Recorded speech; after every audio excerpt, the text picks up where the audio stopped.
ভালোই হইছে তুমি চইলা গেছো। থাইকা গেলে মেলা ক্ষয়ক্ষতি হইতো। ঘন্টায় ঘন্টায় ফোন কইরা কি করো, কেমন আছো, সারাদিন এইসব খোঁজ খবর নিয়া বাড়াবাড়ি রকম মায়া দেখাইতে হইতো। দুই বেলা ভাতের জায়গায় আমার এক বেলা কম খাইলেও চলতো, কিন্তু তোমার লগে এক বেলা কথা কম হইলে আমার চলতো না। মনের ভেতর খসখস করতো, অস্থির অস্থির লাগতো। ভালোই হয়েছে তুমি চইলা গেছো।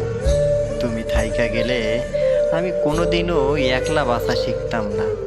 জ্বর হইলে প্যারাসিটামলের বদলে খুঁজতে হইতো তোমার হাত।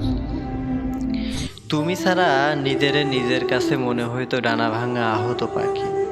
খোলা আসমান পাইতাম ঠিকই, কিন্তু উঠতে পারতাম না। তার চাইতে ভালোই হয়েছে তুমি চইলা গেছো। তুমি থাইকা গেলে পীড়িত কইমা যাইতো। বছরের পর বছর এক পাতিলে এক বাটিতে পাক খাইয়া যাইতে হইতো। মুখে অরুচি বাঁধত, তিক্ততা চইলে আসছো। তুমিও তো একবেলা ঝগড়া হইলে পরের বেলা ভাবতা ভুল মানুষের লগে থাইকা গেলাম না তো। মনে মনে ঘৃণার পাহাড় বানাইয়া ভিতরে ভিতরে ছটফট কইরা মরতা, কিন্তু কাউরে কইতে পারতা না।